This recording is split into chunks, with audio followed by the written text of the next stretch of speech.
Hey everybody, Jerry here from AndroidCentral.com, and we're going to have a quick look at the new 7-inch Kindle Fire HDX, Amazon's refresh to their very popular Android Ace tablet. You get it in the mail, came in the mail today. You open up the very nondescript box, you'll find the tablet, a charging cord, and a wall wart. Previous versions did not come with the wall wart, this one does. There will be no unboxing because, honestly, there's nothing else in the box, and I'm not going to waste my time and yours with that. Once you take it out, you will instantly notice, if you are familiar with the previous version of the Kindle, this is very thin and very light, noticeably so over the prior version. I'll have the exact numbers for you, but just know that you can tell the difference if that's something you're interested in. Looking at the back, the Kindle logo is gone, replaced here with Amazon. You notice all four edges have a unique bezel design, for better or for worse. The construction is made of two different materials here on the back. You have a rubberized soft touch area, and then along the top you have a hard plastic piano black glossy strip housing two speakers. It is two separate speakers. I have tested that with the old thumb covering trick. You've got a power button on this side, volume rocker on this side. As we go along the edge of the device, at the top, if you're holding it in landscape, you've got two pinhole microphones. On the right side, you have a 3.5mm headphone jack. And on the left side, you have a micro USB port. Other than that, there are no ports or buttons anywhere to be found except the back. Come around to the front. You've got 7 inches of glass with an HD camera, top dead center in the middle, and we'll, of course, have a look at how that works as we get a little bit deeper. This is just a quick first look. Go back here to the button and turn it on. Yes, this has ads. If you don't like the ads, spend the $15, have them shut off. As a Kindle user, I like the ads. I am a Amazon shopper and have bought several things and used several of the offers they show me. You're looking at the Mojito UI. That's the code name for their new Kindle UI. It is, I like to call it a hybrid. It's got a familiar carousel feel if you're, a user of another Kindle.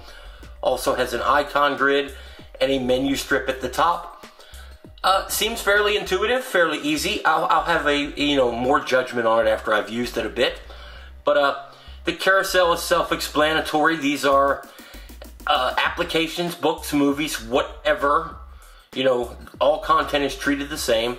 And some of them may be in the cloud. This standard electrical dictionary, we'll open that. It's in the cloud. It was downloading. It's downloaded enough. Now I can open it. And it takes me to page 40, which is the last place I left off reading it on another device. The e-reader is standard. There are some options here. You can set the font and the page. You've got a back button. We'll go back to it because you've also got a home button. Go back to it. And you've got a search button. You can search the text itself. Fairly useful. Like I said, I'll have more judgment to pass after I've used this for a while.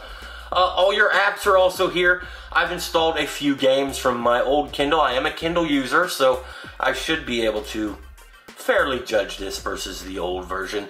A lot of games, I say a lot, a few games, time wasters, HBO Go, Netflix, of course, Amazon Instant Video is built in if you're a Prime member, and quick results, it works well. I want to give it a good college try with the new fast processor inside. It has a new Snapdragon in it.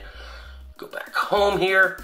The grid works just as the app grid you're used to on any Android device. The carousel itself, I don't want Netflix in my carousel.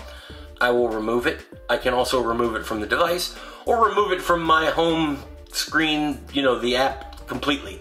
But I'll just take it out of the carousel for an example. Your menu bar across the top. You've got your offers. These are all the current Amazon offers. Like I said, you can get those removed for $15. Documents, photos, That's your personal stuff. You can load or use Amazon Cloud services. You have 5 gigabytes free.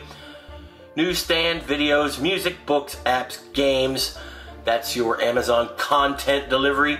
And shop, that is pretty much everything you'd ever want for your Kindle, you know, including hard, you know, accessories, that kind of stuff. It's all right there. And you go through, there's the 8.9, which we've got coming in a week or so, the old Fire, and there's the Paperwhite. You know, hard goods are included here, as well as audiobooks and stuff from the newsstand. This is it's purely a portal to Amazon. They're not even, you know, pretending that it's not. And, you know, depending on what your use case is, that could be a good thing. I'm not going to judge it until I try. One last thing, you've got some quick settings here across the top. You can rotation lock, brightness, wireless, quiet time, shuts off notifications. Mayday, that's something we're going to have a separate look at, where you can actually have a video chat with an Amazon representative if you need help. And then there's your device settings. Not much mention of Android here at all. This is Amazon's baby. It's based off of Android, but they have parted ways long ago. But anything to do with your device, you know, sync your content, your Amazon account, parental controls, you can set up free time. You can do it all right from the settings, which is easy to get to. The device looks interesting. A lot of people turn their nose up at the Kindle. I have really enjoyed using mine. I like the 7-inch form factor.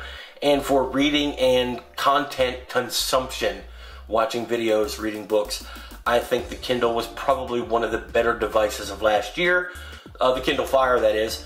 So I'm interested to have a look at this one. I'll share my thoughts as I use it. Look for a full review soon. In the meantime, I'll talk to you guys later, because I am out of here.